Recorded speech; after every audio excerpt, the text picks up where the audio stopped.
자, 여러분, 오늘 포럼의 주최자인 김현숙 여성가족부 장관님과 내빈분들이 입장하고 계십니다. 여러분, 큰 박수로 맞아주시기 바랍니다.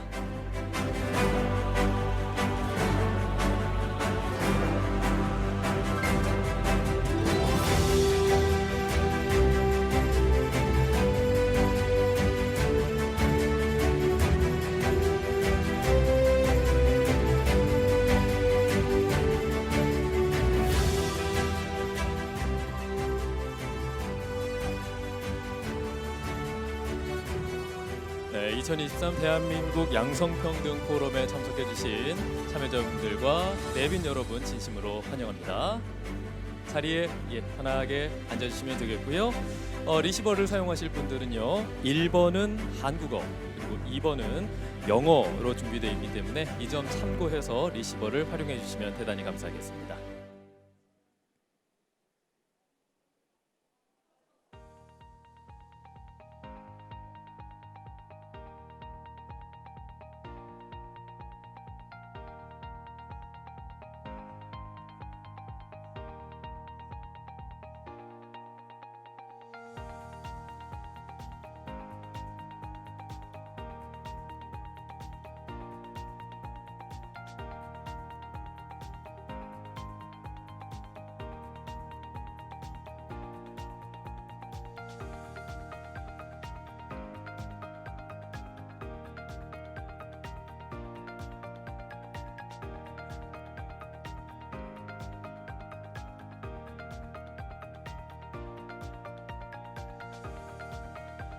네, 자리에 착석을 좀 부탁드리도록 하겠고요. 리시버를 활용하실 분들은 1번은 한국어, 또 2번은 영어로 준비되어 있습니다. 이 점 참고해 주시고요. 휴대폰은 잠시 꺼주시거나 진동으로 바꿔주시면 대단히 감사하겠습니다.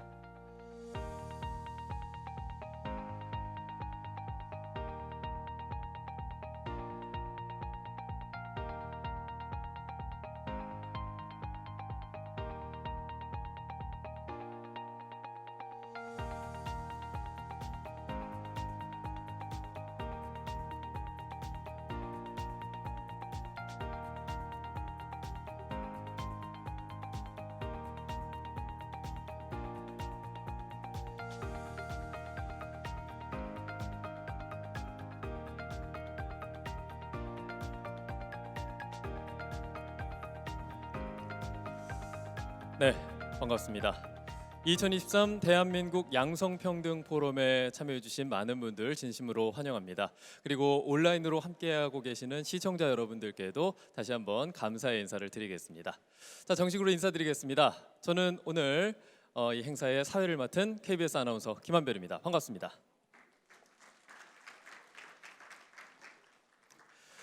네, KBS 남자 아나운서 중에 처음으로 육아휴직을 사용한 경험이 있는 저로서는 이 행사의 진행을 맡게 된 게 굉장히 뜻깊고 영광스럽습니다. 오늘 좋은 말씀들 들으면서 정말 경청하고 많은 것들을 배워가도록 하겠고요. 진행도 열심히 진행해 보도록 하겠습니다. 자, 2023 대한민국 양성평등 포럼은요, 저출산 시대 함께 일하고 함께 돌보는 사회라는 주제로 양성평등 관점에서 저출산 문제를 해결하고 어떻게 하면 함께 일하고 또 함께 돌볼 수 있는가를 토론하고 논의하는 자리입니다. 그래서 오늘 이 자리에 정부기관과 국제기구, 또 학계, 기업, 시민사회 관계자분들이 많이 참여하셨거든요. 많은 지혜와 고견을 주시고 또 많은 토론과 논의가 있는 그런 자리가 되길 희망해 보도록 하겠습니다.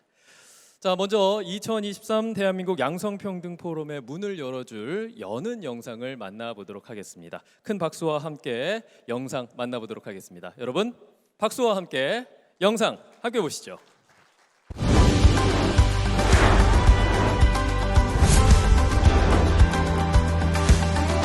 2020년을 시작으로 양성평등 실현을 위해 지속가능한 발전 방향을 모색한 대한민국 양성평등 포럼. 양성평등 포럼은 모두를 위한 대한민국의 성장을 뒷받침했습니다. 지난해 대한민국 합계 출산율 0.78명, 결혼과 출산, 양육이 행복한 선택이 될 수 있는 환경 조성이 중요한 지금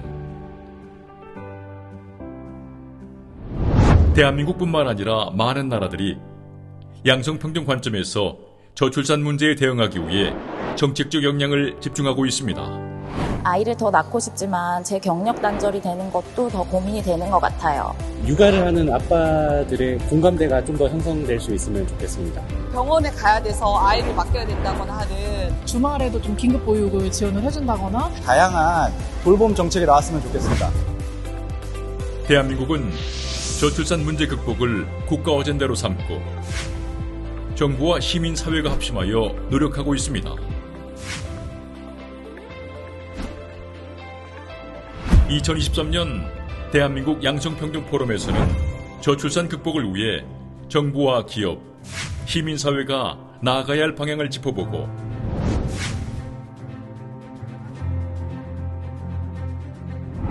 저출산 문제에 대응하는 각국의 사례와 정책 경험을 공유합니다.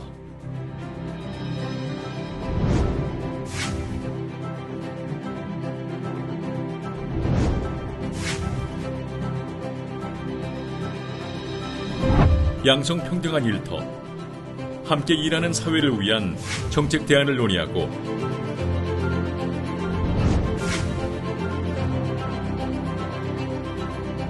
돌봄 걱정 없도록 함께 돌보는 사회를 위한 과제를 살펴봅니다.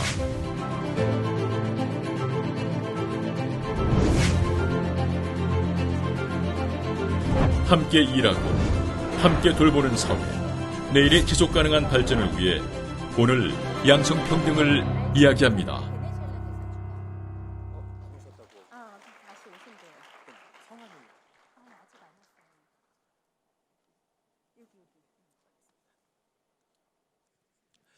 네, 2023 대한민국 양성평등 포럼 여는 영상 함께 만나봤습니다. 자, 그럼 오늘 이 자리를 빛내주신 분들을 저희가 한 분 한 분 좀 소개해 올리도록 하겠습니다. 어려운 발걸음을 해주셨기 때문에 한 분 한 분 소개해 올릴 때마다 여러분들 좀 큰 박수로 환영을 해주시면 대단히 감사하겠습니다. 자, 먼저 오늘 행사의 주최인 여성가족부 김현숙 장관님 함께하십니다. 여러분 박수로 환영해 주십시오.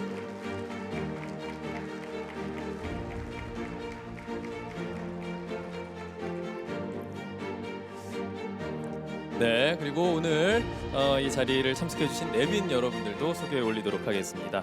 오늘 기조연설을 맡아주셨습니다. 김영미 저출산 고령사회위원회 부위원장님 모셨습니다. 여러분 박수로 환영해 주십시오. 감사합니다. 자, 그리고 이인실 한반도 미래인구연구원장님도 함께하십니다. 감사합니다. 네, 세션 1 발제를 맡아주신 연사분들 소개해드리겠습니다. 다니엘 볼벤 주한 스웨덴 대사님, 감사합니다. 다음 안네 카리 한센 오빈 노르웨이 대사님, 네, 환영합니다. 자, 그리고 바쁘신 가운데 각국의 대사님들도 이 자리를 참석해 주셨습니다. 먼저 다미르 쿠센 주한 크로아티아 대사님, 어서 오십시오. 자카리아 알 사디 주한 오만 대사님,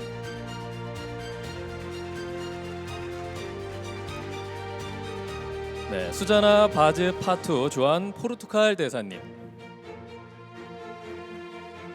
네, 다음 디압 알 라시디 주한 쿠웨이트 대사님,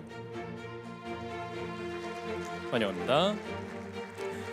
모하메드 벤 사브리 주한 알제리 대사님, 어서 오십시오.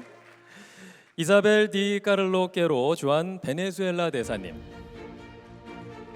환영합니다.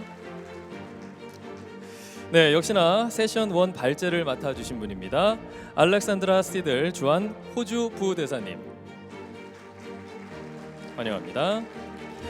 게러스 웨어 주한 영국 부대사님,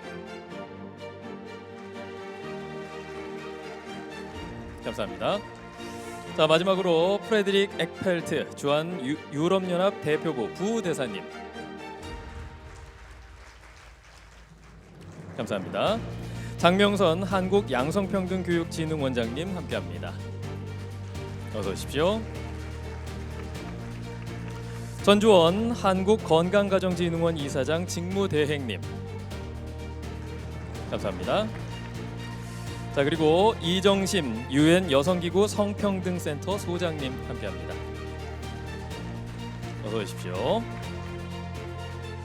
네, 한 분 한 분 저희가 소개를 해드려야 됩니다만 시간과 공간의 제약상 여기서 인사는 가름하도록 하겠습니다. 자, 다음으로는요, 오늘 포럼을 맞이해서 김현숙 여성가족부 장관님의 개회사가 있겠습니다. 여러분, 장관님을 큰 박수로 맞아주시기 바랍니다.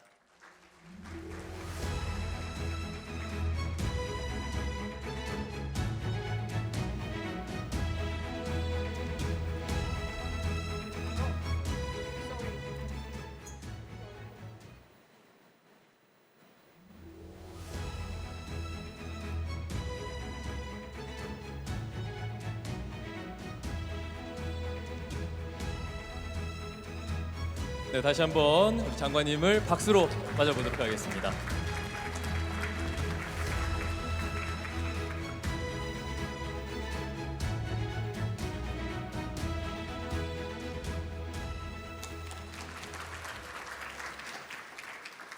안녕하십니까.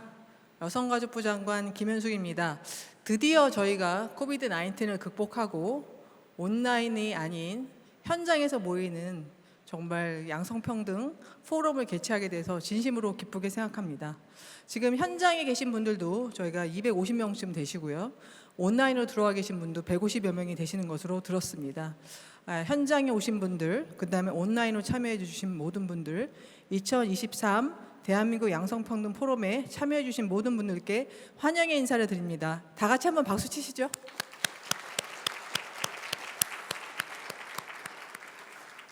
오늘 영상 축사를 해주실 마리아 카스티오 페르난데스 주한 유럽 연합 대사님, 그다음에 기조 연설을 해주실 시마사미 바우스 유엔 여성기구 사무총장님과 김영미 저출산 고령사회위원회 부원장님께 감사드립니다. 또한 세션 좌장을 맡아주실 백희영 전 여성가족부 장관님과 이인실 한반도 미래인구연구원장님을 비롯해 오늘 연사로 참석해 주신 여러분들께 진심으로 감사의 말씀을 드립니다. 오늘 특히 각국의 저출산 경험과 정책 사례를 공유하기 위해 참여해 주신 대사님과 부대사님, 해외에서 온라인으로 참여해 주시는 연사들께 각별한 감사의 마음을 전하고 싶습니다. 지난해 대한민국은 합계 출산율 0.78명을 기록했습니다. 거의 세계 최저의 기록이어서 저희가 여러 가지 대책을 마련하고 있습니다. 대한민국뿐만 아니라 많은 나라들이 저출산 문제를 겪고 있는 것으로 알고 있습니다. 결혼과 출산, 양육이 행복한 선택이 될 수 있는 환경을 만드는 일이 사실 매우 중요합니다. 어떻게 보면 나라의 근간을 유지하고 나라의 백년 대계를 세우는 일이라고 저는 생각합니다. 양질의 돌봄 서비스를 제공하고 여성의 경제활동 참여를 도우며 양성평등한 일터 문화를 확산하는 등 노력이 매우 절실한 시점입니다. 이러한 때에 각국의 경험과 사례를 공유하고 각각의 영역에서 양성평등 관점을 바탕으로 저출산 대응 방안을 모색하는 일은 매우 중요합니다. 대한민국 여성가족부는 올해로 4번째를 맞는 대한민국 양성평등 포럼의 주제를 저출산 시대, 함께 일하고 함께 돌보는 사회로 정하였습니다. 이번 포럼을 통해 세계 각국의 저출산 문제 극복을 위한 노력과 성과를 같이 짚어보고 노동시장에서의 성격차 해소와 일생활 균형 문화 확립, 사회적 돌봄의 역할 확대 등과 관련하여 각국 정부, 그다음에 학계 등 다양한 분야의 전문가와 함께 논의하는 자리를 마련했습니다. 대한민국은 저출산 문제 극복을 중요한 국가적 어젠다로 삼고 다양한 정책적 노력을 기울이고 있습니다.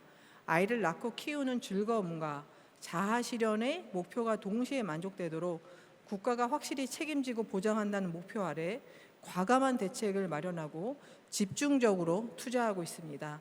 오늘 열리는 2023 대한민국 양성평등 포럼이 함께 일하고 함께 돌보는 양성평등 사회, 아이를 낳고 키우는 것이 행복인 나라를 만들어 가기 위한 정책적 지혜를 함께 나눌 수 있는 장이 되기를 기대합니다.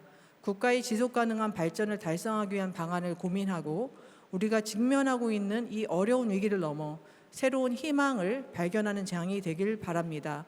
오늘 발표와 토론을 통해 논의된 내용들은 저출산 문제 대응을 위한 비전과 정책들을 만들어 가는데, 그리고 우리 사회의 문화와 규범, 사회적 인식을 발전적으로 변화시켜 나가는 데 소중한 밑거름이 될 것입니다. 다시 한번 이번 포럼에 참여해 주신 모든 분들께 환영의 인사를 드립니다. 감사합니다. 네, 김현숙 여성가족부 장관님의 축사였습니다. 다시 한번 큰 박수 부탁드리겠습니다. 네, 장관님 감사합니다. 네, 다음은 대한민국 양성평등 포럼의 개최를 축하하는 축사를 만나보도록 하겠습니다. 마리아 카스티오 페르난데스 주한 EU 대사님의 축사가 영상으로 도착을 해 있는데요. 여러분 영상 만나보도록 하겠습니다. 영상 함께 보시죠.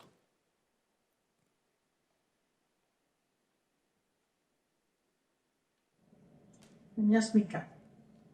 Dear Minister Kim Young-suk and distinguished guests, thank you for inviting me to deliver a congratulatory speech for the 2023 Korea Gender Equality Forum.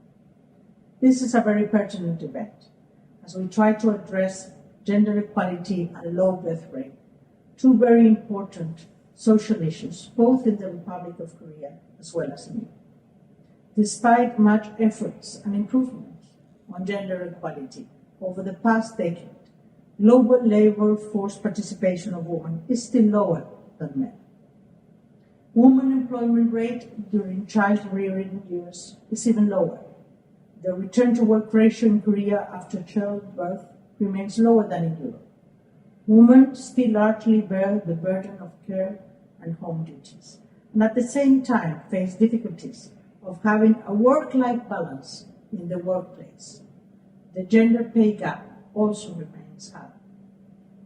As Korea is faced with a demographic crisis with the lowest birth rate among OECD countries, it is very important to understand that gender inequality goes hand in hand with low birth rate. Therefore, we need to tackle the gender equality issues comprehensively. Although inequalities still exist, the European Union has made significant progress in gender equality over the last decades. In 2020, we presented our EU Gender Equality Strategy, which delivers on President of the European Commission, Ursula von der Leyen's commitment to achieve the Union of Equality. As part of this strategy, the EU has adopted many rules and regulations in the last years that create more incentive for family-related leave and to increase women employment rate. And these include pay transparency for women and men, the EU Directive on Work-Life Balance, and our care strategy. Ensuring the same rights to all not only empowers our societies, but it makes them richer, fairer, and more secure. This is a collective challenge and a shared responsibility. For this reason, we have to work together, the European Union and the Republic of Korea, and find common ways, innovative strategies, and share best practice to promote gender equality. Events like the one today is another step towards a gender equal world. I wish you a good success event. 감사합니다. 네, 감사합니다. 대사님의 축사처럼 정부, 국제사회 그리고 시민사회의 연대와 협력을 통해서 보다 행복한 대한민국이 되기를 기원하도록 하겠습니다.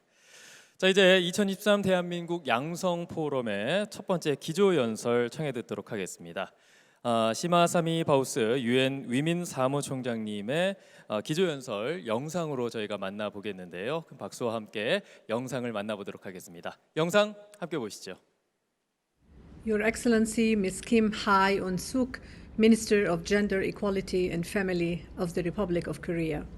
Ministers, distinguished delegates, dear participants. My congratulations to the Republic of Korea for this fourth Korea Gender Equality Forum. Your focus on care work could not be more important or timely. UN Women and our partners work around the world to advance the care economy and women's economic empowerment. It is an honor to share the lessons we have learned with you here today. Minister Kim, distinguished guests, The democratic challenges in Korea and around the world reflect gender norms which we must change at home, in the workplace, and in society at large. We must no longer see care as a commodity, a personal choice, or a family obligation. That is destructive and wrong. Care is a precious public good to be valued, invested in, and equally shared between members of society and public and private institutions. It is a fundamental contribution to social and economic well-being. It is also a smart investment. Properly resourcing care systems delivers immediate and long-term benefits for women and men and children and societies and economies. A recent UN Women study showed how investing just an additional 1.16% of GDP on childcare can increase employment by 3.9%, including through jobs in the childcare sector, which predominantly benefit women. Excellencies, Korean women are paid approximately 31% less than men and are underrepresented in leadership, holding only about 21% of managerial positions and 5% of executive posts. It is an irony that Korea has both some of the world's most highly educated women, yet barely more than a half participate in the job market. Respecting women's rights in the workplace and creating incentives for balancing work and family allow people to make family planning choices without sacrificing their careers. I commend the government of Korea for its efforts to address these challenges. Expanding paid parental leave and improving public childcare policies is a good start, but we can and must do more. I have 4 concrete proposals for your consideration. First, I encourage the Republic of Korea to ratify and implement ILO Convention 190 on prevention of all forms of violence and harassment in the workplace. The world of work must embrace women, and when the workplace is not safe, women will reasonably not want to be in it. Second, I encourage the public and private sectors in Korea to create more opportunities for women's enterprises and suppliers, including through procuring from women-led and women-owned and gender-responsive businesses. Third, I encourage the government of Korea to continue to provide incentives that promote a culture of equality and shared responsibility, including through equal paid parental leave and flexible work policies. Finally, I invite more Korean companies to join the Women's Empowerment Principles. These offer a blueprint and guidance to businesses on practical actions to promote gender equality and women's empowerment in the workplace. By signing them, companies commit to fostering business practices that empower women, including equal pay for work of equal value and zero tolerance against sexual harassment in the workplace. Excellencies, distinguished guests, women and men have equal confidence in their future and their ability to balance family and work. They must enjoy equality at home and at work, founded on policies and practices that contribute to changing traditional social norms and gender stereotypes. I am confident that this forum can be a milestone for Korea and other countries, reinforcing a shared commitment to action that recognizes and supports the fundamental rights of women and girls and achieved a gender-equal society that benefits all. I wish you all every success in your important work, and I thank you. 네, 감사합니다. 시마사미 바우스 UN 위민 사무총장님의 기조 연설을 만나봤습니다. 자, 두 번째 기조 연설 소개해드리겠습니다. 김영미 저출산고령사회위원회 부위원장님께서 저출산 시대 인구 정책이 나아갈 길을 발표해 주시겠습니다. 여러분, 김영미 부위원장님을 단상으로 모시겠습니다. 박수로 맞아주시기 바랍니다.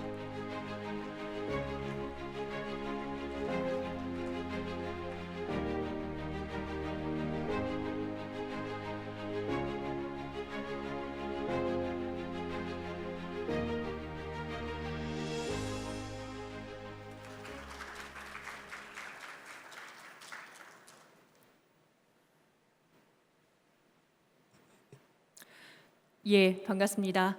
방금 소개받은 대통령 직속 저출산 고령사회위원회 부위원장 김영미입니다. 먼저 대한민국 2023 양성평등 포럼 개최를 진심으로 축하드립니다. 여기 계신 모든 분들이 다 알고 있는 것처럼 현재 대한민국은 초저출산, 세계 유례 없는 초저출산 상황에 놓여 있습니다. 너무나 많은 사회, 경제, 문화 이런 구조적 요인들이 고스란히 이 문제에 반영되어 있지만 무엇보다도 그 기저에는 가족관계, 젠더관계, 변화, 가치 변화를 따라가지 못하는 사회 변화가 이 문제의 핵심이라고 생각합니다.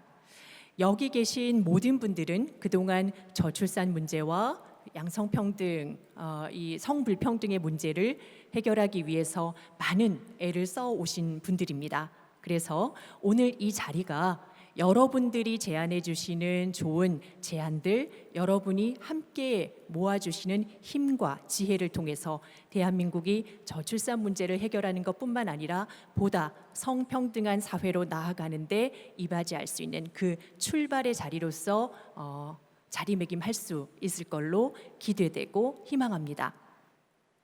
제가 오늘 준비한 자료는 현재 우리나라의 저출산 문제 상황에 대해서 먼저 공유를 드리고요. 그리고 그동안에 방금 유엔 위민 기구의 사무총장님께서도 말씀을 하신 것처럼 그동안 한국 정부가 많은 노력을 해왔음에도 불구하고 왜 현재와 같은 상황, 결국 정책 실패라고밖에 할 수 없는 이 상황에 이르게 됐는가, 이 부분에 대해서 성과 평가를 한 후에 앞으로 대한민국 인구 정책이 나아갈 방향에 대해서 여러분께 말씀드리고자 합니다.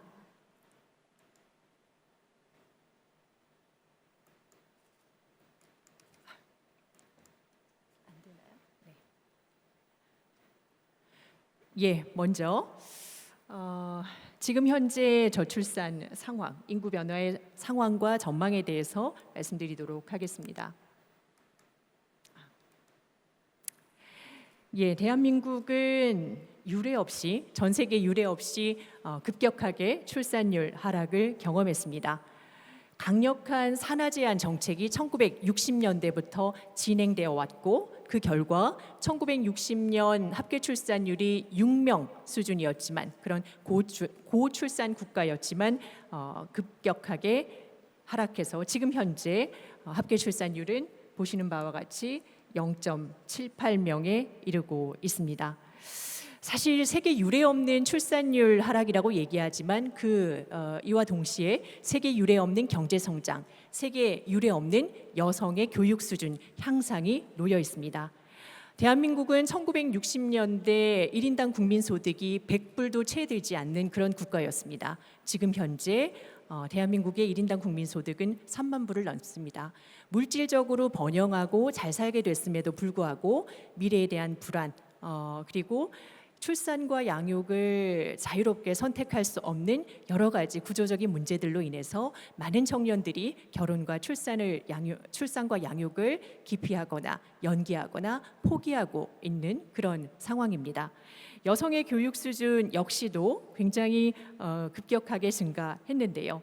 1966년 여성이 고등학교에 취약한 비율은 19.8%에 불과했습니다. 그런데 33년 뒤에 99%에 달했고요. 고교를 졸업하고 나서 대학에 진학하는 비율은 80%를 현재 넘어섰고 2005년부터는 남성의 대학 진학률을 넘어섰습니다. 그럼에도 불구하고 앞서 말씀 주셨던 것처럼 여성의 취업률은 여전히 낮은 상황이고 출산과 양육을 부담하고 있는 여성 같은 경우에는 그 고용 수준이 더 낮은 상황입니다. 코비드19를 지나면서 혼인과 출산을 하고자 하는 그런 의사가 더 감소한 것, 이것이 최근에 출산율을 더 떨어뜨린 중요한 요인으로 꼽히기도 하는데요. 혼인을 본다면 지속적으로 감소를 해왔긴 하지만 코비드19를 거치면서 더 떨어졌고요.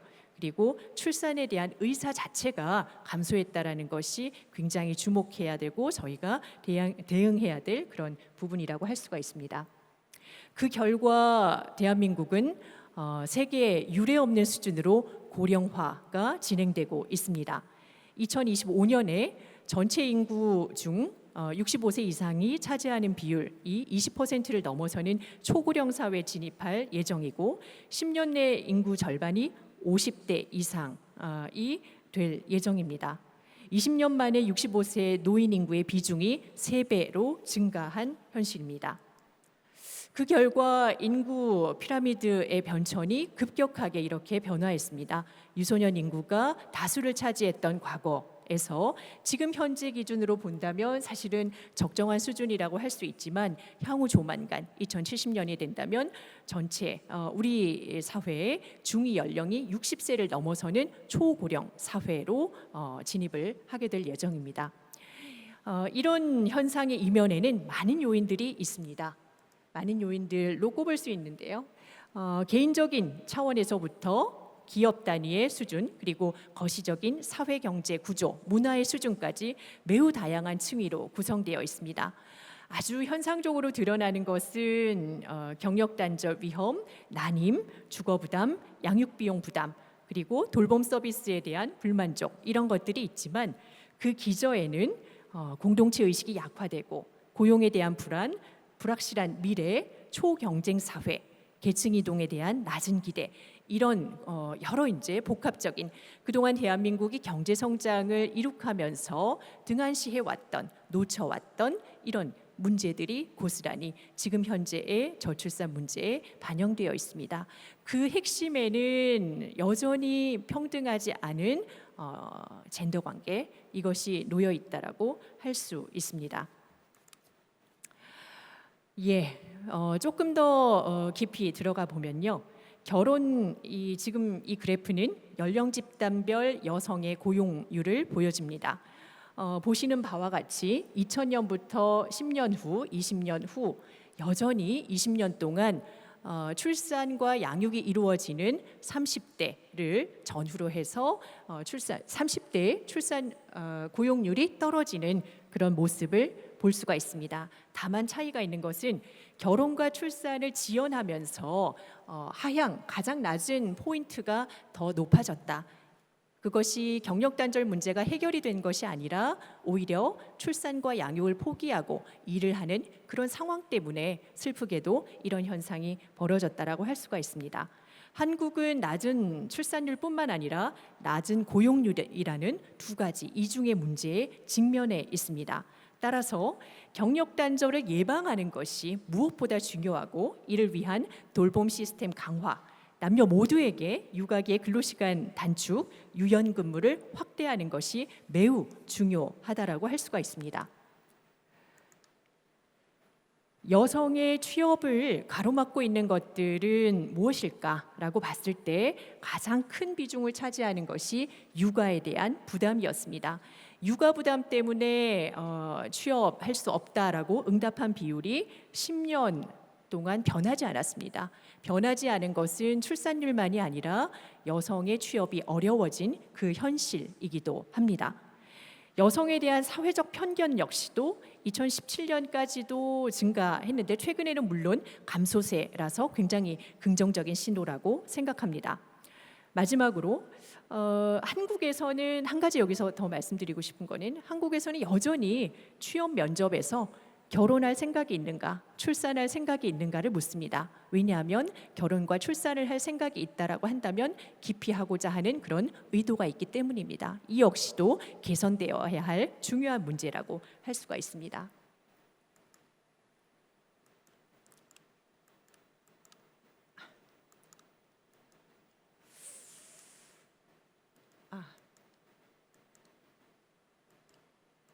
이게 원활하지가 않네요.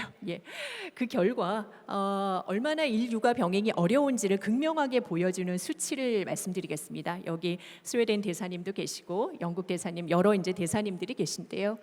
14세 미만의 어린 자녀를 가진 여성의 취업률을 비교해 본다면 가장 높은 국가가 스웨덴 86.1%입니다. 반면 한국은 57%, 그 차이가 무려 30% 가까이 나고 있습니다. 아시는 바와 같이 출산율 역시도 차이가 나는데 고용률의 격차는 이보다 더 크다라는 말씀을 드립니다. 예, 요 그래프는 모성 페널티를 보여주는 건데요. 출산이 남녀의 커리어에 얼마나 상이하게 영향을 미치는지 보여주는 그래프입니다. 한국에서 아버지가 된다는 것은 고용, 커리어에 거의 영향을 미치지가 않습니다. 그러나 엄마가 된다는 것은 고용 확률이 아버지와 비교했을 때 5분의 1 수준으로 떨어집니다. 그만큼 한국에서 엄마가 되는 것은 엄청난 비용을 수반하는 상황이고요. 높은 수준의 남성과 동등한 교육을 받은 여성들이 이를 받아들이기는 굉장히 어려울 것이고 이것이 지금의 상황을 초래한 원인이라고 할 수가 있습니다. 요거는 한국어로 되어 있는데요.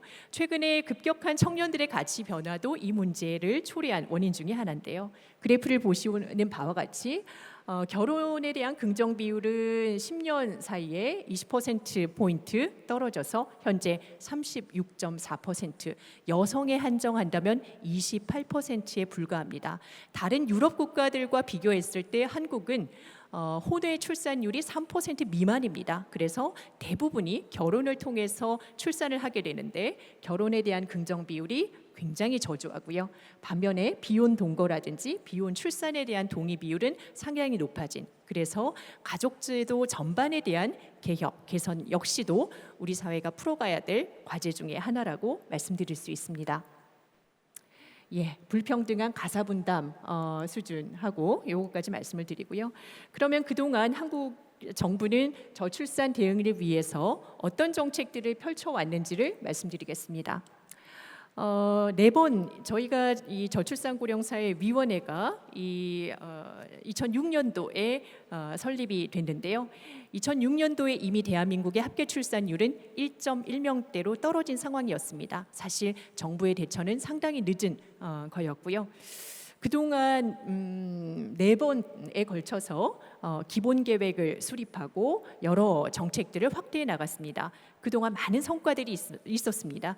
2000년대 초반까지만 하더라도 대한민국은 가족을 돌보는, 가족을 지원하는 것은 공적인 책임이라고 사실 보지 않았고 보육정책, 육아휴직과 같은 가족 지원 정책은 거의 전무했다라고 할 수가 있습니다. 하지만 저출산 대응을 하는 과정에서 지금 현재 가족 지원 정책이 틀이 갖춰졌고 상당한 성과가 있었습니다.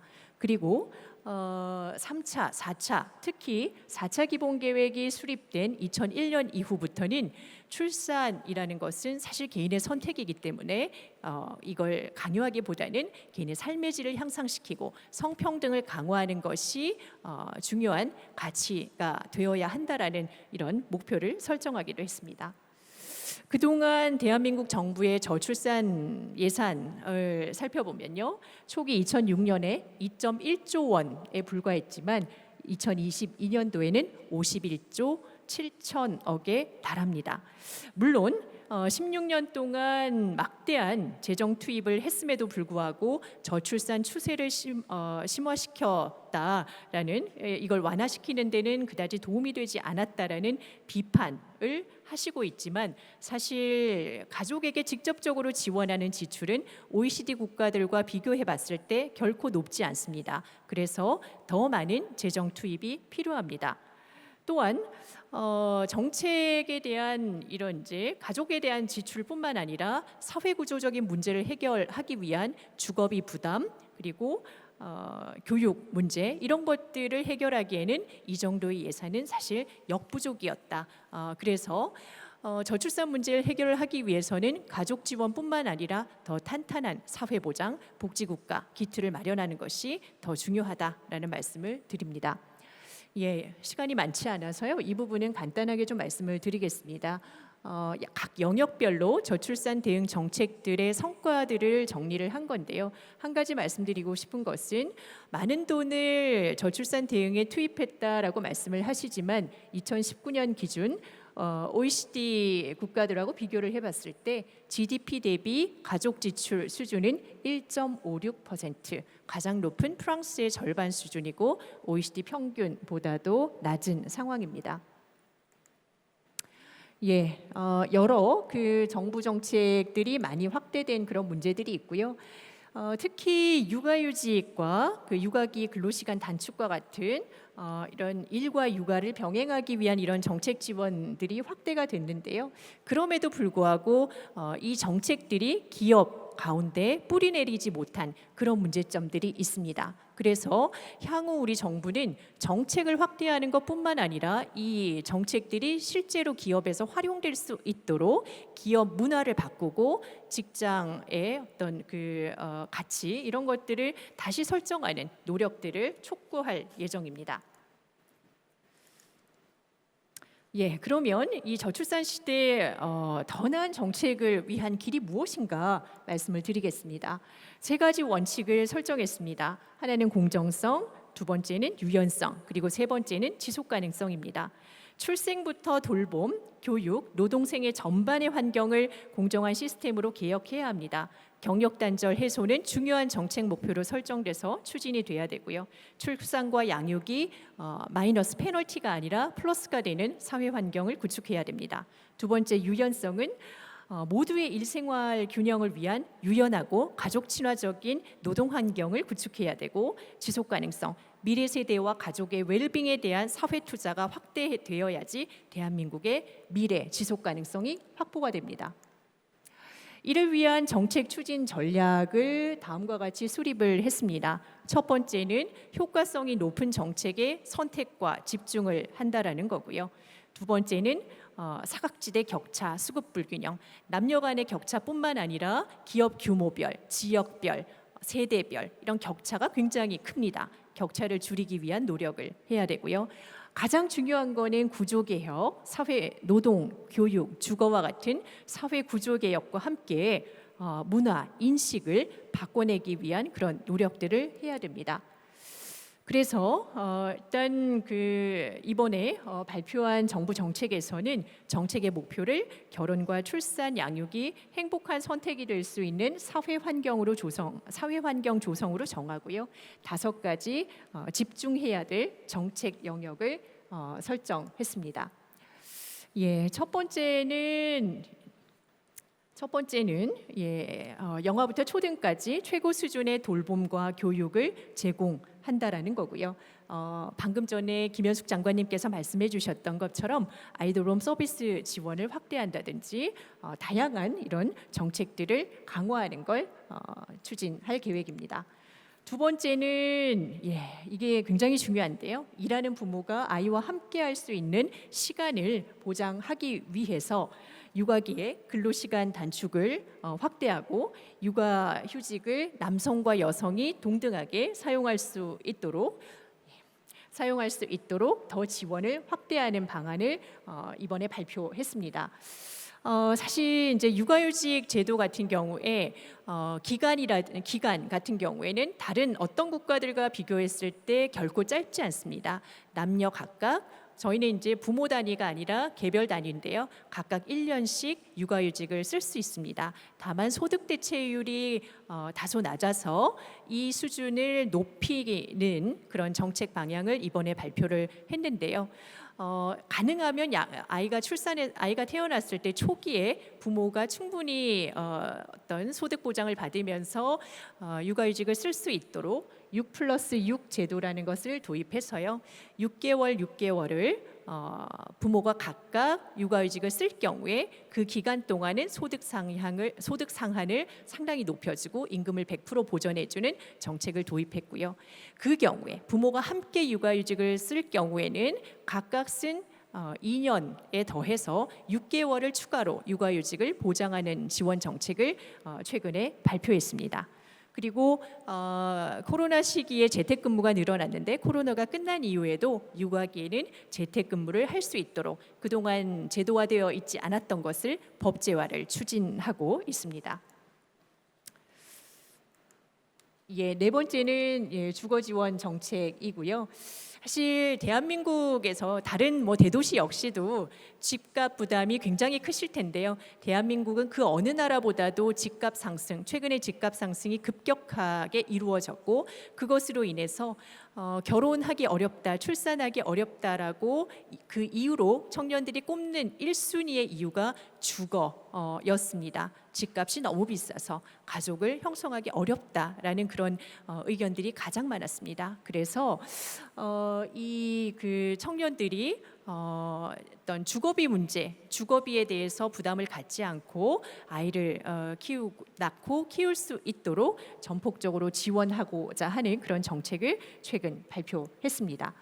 네 번째는 양육비용 부담 완화인데요. 사실 우리나라는 다른 유럽 국가들처럼 아동수당 제도를 조기에 도입한 것이 아니라 2018년 도입을 했고 아직 초등학교까지밖에 이제 지급을 하지 않고 있습니다. 그래서 앞으로 더 남은 과제들이 있긴 하지만 신생아 때, 영아 때 집중적으로 비용을 지원하는 정책을 우선적으로 도입을 했고요. 자녀가 있는 일하는 부모에게 더 많은 세제 혜택을 지원하기 위한 정책을 또 최근에 발표했습니다. 그리고 전반적으로 여기 계신 많은 국가 사례들을 저희가 더 검토를 해야 되겠지만 어떻게 하면 가족 친화적으로 이 조세 제도를 개편할 것인가 이 부분에 대해서도 상당한 관심을 가지고 추진을 하고 있습니다. 다섯 번째는 임신부터 영아기까지 건강을 보장하는 것입니다. 최근 한국 같은 경우에는 초산 연령이 33세, 다른 국가들하고 비교했을 때도 굉장히 높은 수준입니다. 그러다 보니 출산 당시에 모성, 여성뿐만 아니라 아이의 건강에도 부정적인 영향을 미칠 수 있고요. 더 많은 아이를 낳기 어렵게 만드는 그런 요인이기도 합니다. 그래서 난임이 증가하고 있어서 난임에 대한 지원들도 확대하고 있고요. 그리고 임신 전 건강관리 지원이라든지 의료 인프라 확충, 그리고 2세 미만의 영아의 경우에는 의료비를 경감시키기 위한 다양한 정책들을 추진하고 있습니다.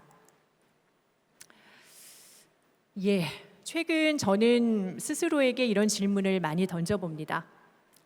우리는 어떤 사회에 살고 싶은가? 그리고 어떤 사회를 다음 세대에 물려주고 싶은가? 대한민국은 최빈국에서 시작해서 지금 현재 선진국 반열에 이르렀습니다. 그래서 어찌 보면 이 대한민국 안에 최빈국에 태어나 성장했던 분들과 그리고 개발도상국에 열심히 일하면서 경제성장에 이바지했던 분들과 그리고 선진국에 태어나서 물질적인 만족감은 있지만 성장이라든지 물질적 가치가 더 중요하고 경쟁이 더 치열해져서 가족의 가치가 얼마나 소중한지를 깨닫지 못하는 그런 청년들까지 굉장히 다양한 세대가 공존하고 있습니다. 유럽 국가들이 한 300년에 걸쳐서 산업화와 그리고 민주화 그리고 세계화를 이룩했다면 대한민국은 60년 만에 이 세 가지를 모두 이룩했습니다. 저는 지금의 저출산이라는 것이 급속한 성장의 과정 동안 우리가 중요한 사회적인 가치들을 놓쳐왔기 때문이라고 생각합니다. 그 중요한 가치 안에는 핵심에는 양성평등이라는 가치가 있다라고 생각합니다. 어떤 사회에 살고 싶은가 모두가 꿈꿉니다. 함께 일하고 함께 돌보는 사회. 오늘 양성평등 포럼의 슬로건이죠. 함께 일하고 함께 돌보는 사회가 되기 위해서는 성평등하고 가족 친화적인 근로환경 조성이 너무나 중요합니다. 그래서 정부뿐만 아니라 모든 사회 구성원들, 특히 사회적 책임이 더 큰 기업의 역할을 강조하고 촉구하고 있는 중입니다. 그걸 중요한 저희 위원회의 역할, 책임이라고 생각하면서 추진하고 있습니다. 부모가 된다는 것이 불이익, 페널티를 넘어서 베니핏이 될 수 있는 사회가 될 때 지금의 이 문제는 해결될 수 있다라고 생각되고요. 직장의 문화와 근무 스타일 이런 것들이 보다 유연하고 혁신적인 방향으로 바뀌어야 됩니다. 그래서 더 이상 결혼과 출산과 양육으로 인한 경력의 단절이 발생하지 않을 때 저는 대한민국의 초저출생 문제도 해결될 수 있을 거다라는 그런 생각이 듭니다. 예, 마무리를 좀 하겠습니다. 아이들이 굉장히 예쁘시죠? 예, 저는 최근에 사실 아이들 모습만 보면 너무나 저절로 웃음 지어지더라고요. 그런데 최근 제가 만나는 분들은 아이들보다는 어르신들이 많아가지고요. 네, 사실 웃을 일이 별로 없었는데 아이들과 함께 행복한 세상을 꿈꾸는 여러분들이 여기 계셔서 아이들이 없음에도 불구하고 저도 이제 절로 미소가 띄어집니다. 예, 아이들이 행복한 세상이 대한민국의 미래를 저는 이어줄 거라고 생각합니다. 사실 대한민국은 점점 더 경쟁이 더 치열해지고 있고 특히 남녀 간의 갈등을 넘어서서 혐오하는 문화까지 확산되고 있는 상황입니다. 남녀가 함께 어우러져서 살아야지 출산과 양육 그리고 아이가 생길 수 있는데 남녀가 서로 혐오하고 갈등하는 이런 구조 속에서는 이것이 불가능할 것입니다. 그래서 저희는 보다 많은 정책을 지원하는 것도 중요하지만 이런 불평등과 그리고 부정적인 가치 인식을 바꿔내는 것이 무엇보다 중요하다고 생각합니다. 직장과 사회 전반에 만연해 있는 차별과 혐오를 밀어내고 서로 존중하고 연대하는 그런 가치로 채워나갈 것입니다.